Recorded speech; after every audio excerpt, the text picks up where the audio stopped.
మీకు మీ ఫ్యామిలీ మెంబర్స్‌కి మకర సంక్రాంతి శుభాకాంక్షలు. మన భారతదేశం మొత్తం ఈ పండగను జరుపుకుంటది. కానీ ఒక్కొక్క ప్రాంతంలో ఒక్కొక్క పేరుంటది. మా ఊరు దగ్గరైతే పెద్ద పండుగ అని పిలుస్తారు. ఎర్లీ మార్నింగ్ లేసి ముగ్గైతే ఇలా యేసుకున్న ఇంటి ముందర చిన్నదిగా. రాత్రి మా అపార్ట్‌మెంట్ కింద ముగ్గేసేసి పడుకున్నాను. ఈ బసవన్ననేయడానికి నేనెన్ని తిప్పలు పడ్డానో నాకే తెలుసు. భోగి రోజు స్టార్ట్ చేసి సంక్రాంతి వరకేసాను. నా ముగ్గులెలా ఉన్నాయో కమెంట్ చేయండి. ఇంగ మార్నింగ్ ముగ్గుల పని అయిపోయిన తర్వాత వంట అయితే స్టార్ట్ చేసేసాను. ఇవాళ ఫాస్టింగ్. ఫాస్టింగ్‌లోనే వంటలు చేయాలి. ముగ్గేసాము. గొబ్బెమ్మ లేదా అని చూసే లోపల మా వాచ్‌మెన్ ఆవిడ ఆవు పేడ తీసుకొచ్చి ఇచ్చింది.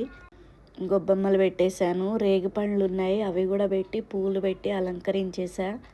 ముగ్గేయడం గాదు, గొబ్బెమ్మ పెట్టిన తర్వాత ముగ్గు కలే మారిపోయింది. ఇగ చూడండి మీరే. ముగ్గులెలా ఉన్నాయో కమెంట్ చేయండి. ఇవాళైతే మేము పెద్దలకు పెట్టుకుంటాం గదా! మేము వంటలన్నీ చేసుకొని పూజలైతే ఇలా పూజ రూమ్ మొత్తం ఇలా అలంకరించుకున్నాను.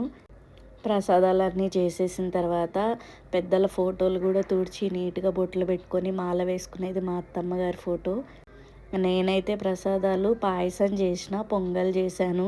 పెద్దలకు పెట్టేటప్పుడు పొంగల్ ఖచ్చితంగా చేస్తా నేను. కొన్ని వంటకాలు మ్యాండేటరీగా చేయాలి. కొన్ని మన ఇష్టం వచ్చినట్టు చేసుకోవచ్చు. అందులో గుమ్మడికాయ ఫ్రై ఒకటి, ఇంకా వడలు చేశాను. గుమ్మడికాయ ఫ్రై అనే కాదు, గుమ్మడికాయ చేయాలి.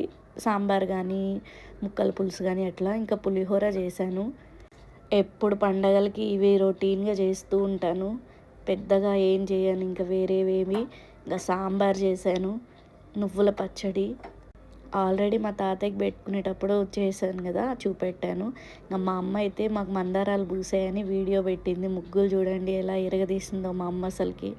ఇంకా కొబ్బరికాయ కొట్టేసుకొని తినేసి మేము కొంచెం రెస్ట్ తీసుకుందామని పడుకున్నాను. మా పిల్లలు పతంగులేయడానికని పైకెళ్ళిపోయారు. లేసి చూసేటప్పటికి ఎక్కడ పనులు అక్కడే ఉన్నాయి.